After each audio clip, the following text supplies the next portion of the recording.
Sir क्या SIP और mutual fund same होता है? क्या म्यूचुअल फंड में रिस्क है? क्या एसआईपी से लोग अमीर बन सकते हैं? क्या एसआईपी सिर्फ वेस्ट ऑफ टाइम है? इन सारे सवालों का जवाब आपको इस वीडियो में मिलेगा।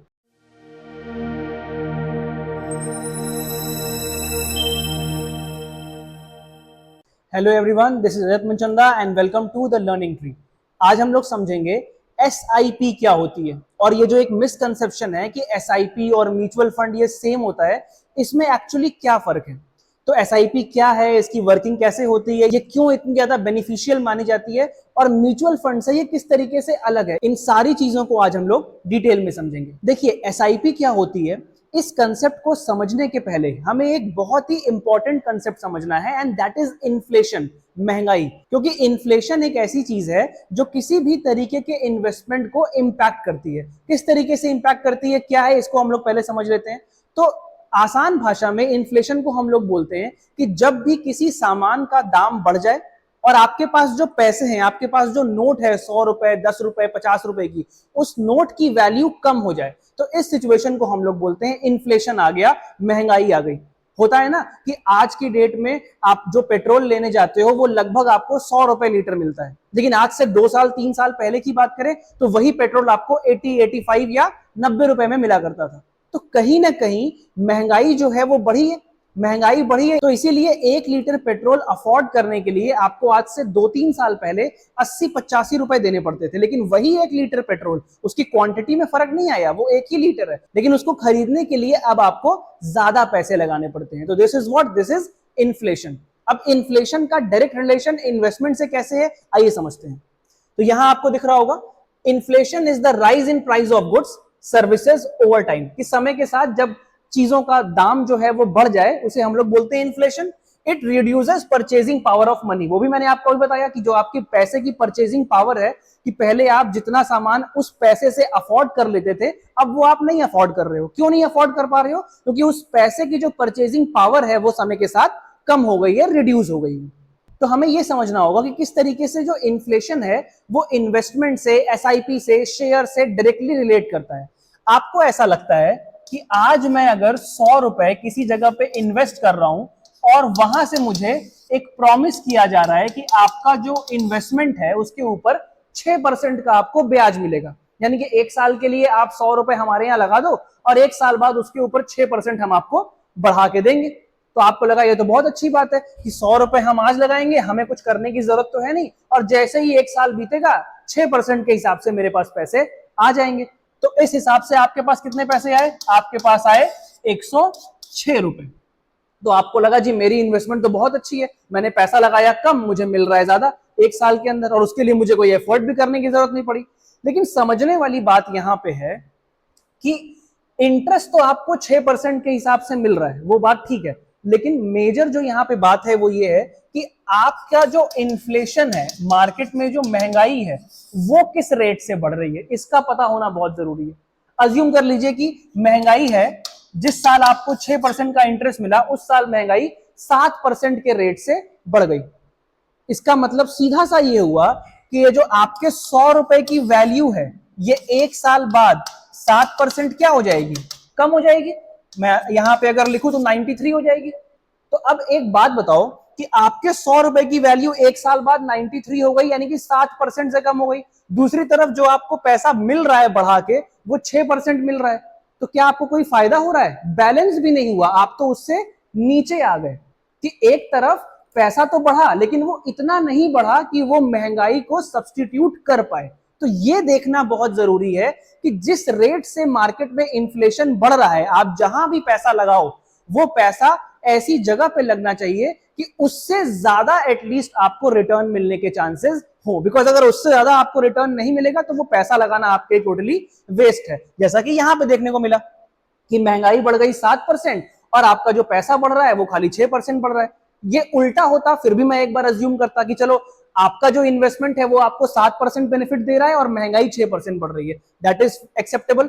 लेकिन यहां पे ये सिचुएशन अच्छी नहीं है। इसीलिए इन्वेस्टमेंट आप जब कर रहे हो तो सिर्फ ये मत देखो कि आपको बढ़ा के तो पैसा मिल रहा है, वो तो ठीक है, लेकिन ये देखना बहुत जरूरी है कि जितना पैसा आपको बढ़ा के मिल रहा है क्या वो उस साल के बढ़े हुए इन्फ्लेशन से ज्यादा है या कम है। कम है तो रुक जाइए, ज्यादा है तो यू कैन मूव फर्दर। तो अब आप ये समझ गए हो कि जो भी आप पैसा इन्वेस्ट कर रहे हो वो इन्फ्लेशन से ज्यादा होना चाहिए। तो अब इन्वेस्टमेंट के लिए तो हमारे पास बहुत सारे ऑप्शंस होते हैं।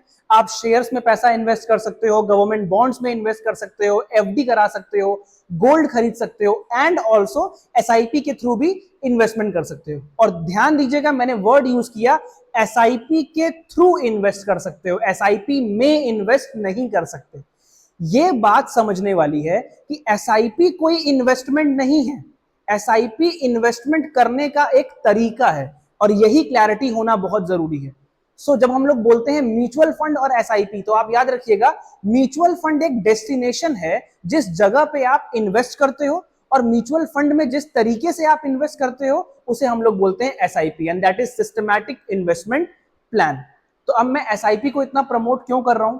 इसका ये बिल्कुल मतलब नहीं है कि बाकी सारे ऑप्शन सही नहीं होते। Depending upon situation, depending upon person to person, हर आदमी के लिए कुछ ऑप्शंस अच्छे होते हैं, कुछ ऑप्शंस खराब होते हैं। एसआईपी इन जनरल अच्छी इसलिए मानी जाती है क्योंकि कंपैरेटिवली ये 12 से 15% का आपको रिटर्न देती है एक लंबे समय में। दूसरा फायदा इसका ये है कि ये सिंपल इंटरेस्ट के ऊपर नहीं, ये कंपाउंड इंटरेस्ट के ऊपर काम करती है, कंपाउंडिंग के ऊपर काम करती है। तो मान लीजिए आपको इन्वेस्ट करने को बोला गया 10,000, जिसके ऊपर आपको रिटर्न मिलना है 10%, तो 10,000 का 10% यानी कि 1,000 का आपको रिटर्न मिलना है। अब 1,000 का आपको रिटर्न मिल गया, नेक्स्ट ईयर फिर क्या होगा? फिर 10,000, उसके ऊपर एट द रेट 10%, फिर आपको कितने का रिटर्न मिला? 1,000 का। तो इसमें आप एक चीज नोटिस करो, ये जो चीज है ये किसके ऊपर काम कर रही है? ये काम कर रही है सिंपल इंटरेस्ट के ऊपर। सिंपल इंटरेस्ट के ऊपर इसलिए क्योंकि अमाउंट जो है इनिशियल वाला, उसी अमाउंट के ऊपर बार बार 10% का रिटर्न आपको मिलता चला जा रहा है। लेकिन एसआईपी इसके ऊपर काम नहीं करती। एसआईपी कैसे काम करती है? 10,000 का इन्वेस्टमेंट, उसके ऊपर 10% का रिटर्न, यानी कि आया 1,000, टोटल आपकी वैल्यू कितनी हो गई? 11,000। तो अगला जो आपको 10% मिलेगा वो 10 पे नहीं, वो किस पे मिलेगा? 11 पे मिलेगा। तो 11 का कितना आ जाएगा? 1100, एंड देन सो ऑन। तो बेसिकली ये कंपाउंडिंग है, और कंपाउंडिंग मल्टीप्लिकेशन ही इसका सबसे बड़ा एडवांटेज है, जिसके थ्रू एसआईपी को हम लोग बहुत ज्यादा अच्छी इन्वेस्टमेंट की कैटेगरी में रखते हैं, सेफर इन्वेस्टमेंट की कैटेगरी में रखते हैं। और किसी को अगर वेल्थ क्रिएट करनी है तो वेल्थ क्रिएशन के लिए SIP is the best method. So आगे देखते हैं सिस्टमैटिक इन्वेस्टमेंट प्लान। इसका नाम सिस्टमैटिक इसलिए है क्योंकि ये रेगुलर है, इसमें आपको डिसिप्लिन की जरूरत पड़ती है, और ये एक फिक्स शेड्यूल में की जाने वाली इन्वेस्टमेंट है। इन्वेस्टमेंट से आप जानते हो, putting your money to work. आप काम नहीं कर रहे हो, आपका पैसा आपके बिहाफ में काम कर रहा है। आपने एक जगह पे पैसा लगा दिया, एंड नाउ जिस जगह पे आपने पैसा लगाया है वहां कुछ ऐसे लोग बैठे हुए हैं जो जानकार हैं, जिनको चीजों के बारे में पता है, और वो आपके पैसे को इन्वेस्ट करेंगे फर्दर, और आपको उसका बेनिफिट मिलता रहेगा। And finally plan is something which is investing with a clear goal. हमारा गोल क्या है? हमारा गोल है एक लंबे समय में वेल्थ क्रिएट करना, पैसा जमा करना, और अपने पैसे को मल्टीप्लिकेशन की तरफ लेके जाना। और याद रखिएगा एसआईपी कभी भी आपको छोटे समय में बेनिफिट बहुत ज्यादा नहीं देगी, एटलीस्ट आपको कुछ सालों के लिए अपना पैसा उसमें लगाना पड़ेगा। इसीलिए पेशेंस और कंसिस्टेंसी की बहुत ज्यादा जरूरत पड़ती है अगर आप एसआईपी में इन्वेस्ट करते हो। So finally SIP is a method of investing a fixed amount regularly, usually every month. ज्यादातर लोग मंथली फॉलो करते हैं, इनटू म्यूचुअल फंड। अब फिर आ गई वही बात कि एसआईपी क्या है? एसआईपी एक मेथड है इन्वेस्ट करने का, एक तरीका है इन्वेस्ट करने का, लेकिन अल्टीमेटली वो इन्वेस्टमेंट जाती कहां है? वो इन्वेस्टमेंट जाती है म्यूचुअल फंड में। अब म्यूचुअल फंड को समझने के लिए आप एक छोटे से एग्जांपल से समझ लो। मान लीजिए मैं एक इंडिविजुअल हूं, मैं हर महीने पैसे इकट्ठा करता हूं, बचाता हूं, और उसको गुल्लक में डाल देता हूं, कहीं पे सेव कर लेता हूं। वहीं पे मुझे एक सज्जन मिले, एक आदमी मिला, और वो इंसान जो है वो एक बिजनेसमैन था। तो उसने मेरे से कहा कि मेरा एक बहुत बड़ा बिजनेस है, मैं उसमें पैसे इन्वेस्ट करता हूं, पैसे बनाता हूं, प्रॉफिट कमाता हूं, तो क्या तुम चाहते हो मेरे बिजनेस में पैसे लगाना? मैंने बोला जी ठीक है, मैं लगाऊंगा, लेकिन मेरे पास तो उतना पैसा नहीं है जिस हिसाब से आप लगा रहे हो। तो उन्होंने कहा कोई बात नहीं, उतने पैसे लगाने की जरूरत नहीं है, जितना तुम मिनिमम महीने में निकाल सकते हो उतना पैसा निकालो और मेरे बिजनेस में इन्वेस्ट कर दो। मुझे जितना प्रॉफिट होगा उस प्रॉफिट का तुम्हारे पैसे के ऊपर जो परसेंटेज बन रहा होगा वो मैं तुम्हें ट्रांसफर कर दूंगा। समझ में आ रही है बात? तो यही एग्जाम्पल फिट बैठता है एसआईपी में और म्यूचुअल फंड में। जिस जगह पे पैसे लगाए जा रहे हैं, अलग अलग कंपनियां हैं, अलग अलग कंपनियों के अपने अपने म्यूचुअल फंड्स हैं, है ना। और उन म्यूचुअल फंड्स को मैनेज करने के लिए फंड मैनेजर्स बैठे हुए हैं जो बहुत जानकार लोग होते हैं, जिनको पता होता है कौन सी कंपनी बेहतर है, कौन सी कंपनी बेहतर नहीं है, किस कंपनी में पैसा लगाया जाए, किस में पैसा नहीं लगाया जाए। तो ये सारी इंफॉर्मेशन उनके पास होती है। तो हमें क्या करना है, हमें उस इंफॉर्मेशन से लेना देना नहीं है, हमें सिर्फ एक फिक्स अमाउंट निकाल के वहां ट्रांसफर करना है। अब उस पैसे को इन्वेस्ट कैसे करना है, उस पैसे को बढ़ाना कैसे है, लंबे समय में हमें प्रॉफिट कैसे देना है, ये सारा का सारा काम उस फंड मैनेजर का होगा, हमसे लेना देना नहीं है। तो इसी तरीके से काम करती है SIP and mutual fund.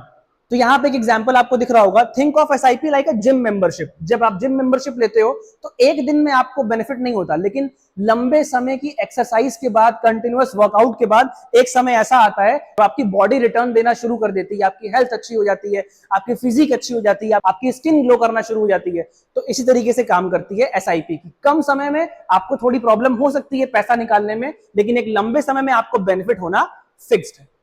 And lastly example यहां पे दिया हुआ है कि जब हम वन टाइम इन्वेस्टमेंट करते हैं, 60,000 हमने एक ही बार में लगा दिया, इसको आप लमसम बोलोगे, लेकिन उसी पैसे को आप जब टुकड़ों में लगा रहे हो कि 5,000 रुपीज फॉर ईच मंथ, तो 12 महीने कितना हो गया, 60,000। तो जब आप टुकड़ों में पैसे को इन्वेस्ट करते हो, that is what, that is systematic investment plan, कि जिसके पास कम पैसे हैं वो भी इन्वेस्ट कर सकता है उन बड़ी कंपनीज में, जिन बड़ी कंपनीज में शायद वो किसी और मोड से इन्वेस्ट नहीं कर पाता। तो लास्टली हम लोग ये समझ लेते हैं कि एसआईपी काम किस तरीके से करती है, किस तरीके से हम पैसे इन्वेस्ट करते हैं। मैंने बताया आपको, पैसा आपको अल्टीमेटली म्यूचुअल फंड में लगाना है किसी कंपनी के।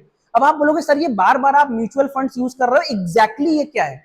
तो देखिए होता क्या है, आप जैसे कई सारे ऐसे इन्वेस्टर्स हैं जिन्होंने थोड़ा थोड़ा पैसा एक जगह पे पूल किया हुआ है। तो म्यूचुअल फंड्स क्या होते हैं, म्यूचुअल फंड्स वो सारे पूल्ड किए हुए पैसे का एक कलेक्शन होता है, एक पोर्टफोलियो बनता है, और फाइनली कंपनी उस पैसे को किसी जगह पे इन्वेस्ट करती है। वो जगह शेयर्स हो सकती है, गोल्ड हो सकता है, बॉन्ड हो सकता है, इन सारे जगह पे वो पैसा इन्वेस्ट किया जाता है। अब आप बोलोगे सर हम कैसे डिसाइड करें कि पैसा कहां इन्वेस्ट होगा? जी आपको डिसाइड करना ही नहीं है, क्योंकि डिसाइड करने के लिए वहां पे म्यूचुअल फंड्स के फंड मैनेजर्स बैठे हुए हैं जो मार्केट को पूरी तरीके से एनालाइज करने के बाद फिर डिसाइड करते हैं कि किस जगह पे वो पैसा लगाना चाहिए या नहीं लगाना चाहिए। अब आप बोलोगे सर मेरे 500,000 रुपए के लिए वो बंदा इतनी मेहनत करेगा? भाई सिर्फ आपका 500,000 नहीं है ना, आपके तरीके के लाखों लोग हैं जिनका पैसा वहां पे पूल किया गया है। तो कलेक्टिवली उसको एक अच्छी जगह पे इन्वेस्ट करना बहुत जरूरी है, अदरवाइज जो वेल्थ क्रिएशन का पर्पस है वो तो सर्व होगा ही नहीं। सो फाइनली हम देखते हैं कि किस तरीके से एसआईपी काम करती है। फर्स्ट है choose a mutual fund scheme. सबसे पहले तो आपको कोई स्कीम चूज करनी पड़ेगी। अब बोलोगे सर ये कैसे पता चलेगा कि कौन सी म्यूचुअल फंड स्कीम चूज करनी है या कौन कौन सी स्कीम्स होती हैं? देखिए इसके लिए हम लोग एक सेपरेट वीडियो में इस बात को डिस्कस करेंगे, क्योंकि अगर वो डिस्कस करना शुरू हो गए तो ये वीडियो बहुत लंबी हो जाएगी। तो फिलहाल आप इतना समझिए, इसके लिए मैं सेपरेट वीडियो बना दूंगा कि एक आपको पहले म्यूचुअल फंड स्कीम चूज करनी है, उसके बाद आपको एक अमाउंट डिसाइड करना है कि कितना पैसा आप निकाल सकते हो। वैसे तो 500 रुपए मिनिमम होना चाहिए, तो मान लीजिए आपने डिसाइड किया कि आप 1,000 रुपए पर मंथ के हिसाब से निकाल सकते हो। Then set a date. अब आप डेट भी सेट कर लो कि किस दिन वो पैसा निकाल सकते हो। चलो आपने डिसाइड कर लिया, let's say the 5th of every month, हर महीने की 5वीं तारीख को आप पैसा निकालोगे। अब ये भी तो हो सकता है कि हर महीने की 5वीं तारीख को आप पैसा निकालना भूल गए, बहुत टाइम से आपका फ्लो बना हुआ था लेकिन किसी महीने आपसे मिस हो गया। तो इसके लिए auto deduction and investment, your bank automatically deducts 1,000 on the 5th and invest it into fund. तो आपका बैंक क्या करेगा, वो एक ऑटो डिडक्शन का मोड ऑन कर देगा। आपके अकाउंट से हर महीने, जो कि 1,000 रुपए आपने डिसाइड किया है, वो हर महीने की 5वीं तारीख को कटेंगे और म्यूचुअल फंड में चले जाएंगे। एंड इसके बाद एक सबसे इंपॉर्टेंट चीज जो समझने वाली है, that is NAV, net asset value. अब ये नेट एसेट वैल्यू क्या है? It is similar to share का प्राइस। जैसे यहां लिखा है, it is the price of 1 unit of mutual fund on any given date. Mutual fund के 1 यूनिट का प्राइस किसी भी दिन, किसी भी रैंडम दिन आपको देखना है म्यूचुअल फंड की 1 यूनिट का क्या प्राइस है, तो उस प्राइस को हम लोग बोलेंगे एनएवी, यानी कि नेट एसेट वैल्यू। और यहां लिखा भी है, just like a share price in stock market. जैसे किसी एक पर्टिकुलर पॉइंट ऑफ टाइम पे शेयर का एक प्राइस होता है, समय के साथ वो ऊपर नीचे होता रहता है, तो वहां उसको आप शेयर प्राइस बोल देते हो, यहां पे हम उसको एनएवी बोलते हैं, नेट एसेट वैल्यू। अब लिखा है when market is high NAV is high. Market अगर अपने बूम पे है, हाई पे है, तो एनएवी भी क्या होगा आपका, हाई होगा। Your 1,000 by favour unit, favour का मतलब कम, आपका जो 1,000 रुपए है उससे आप कम यूनिट खरीद पाओगे। कम यूनिट इसलिए खरीद पाएंगे क्योंकि एनएवी हाई है, उस पर्टिकुलर म्यूचुअल फंड की जो प्राइस है वो हाई है, तो मेरे 1,000 रुपए से कम ही म्यूचुअल फंड आपके खाते में आ पाएंगे। लेकिन उसी जगह पे when market is low NAV is also low, जब मार्केट अपने लो पे है तो उस पर्टिकुलर म्यूचुअल फंड के पर यूनिट का जो प्राइस होगा वो भी कम होगा। So NAV is low, your 1000 buys more unit. अब क्या होगा, अब उसी 1,000 रुपए से आप ज्यादा म्यूचुअल फंड्स के यूनिट परचेज कर सकते हो, जस्ट बिकॉज आपका जो एनएवी है वो लो है।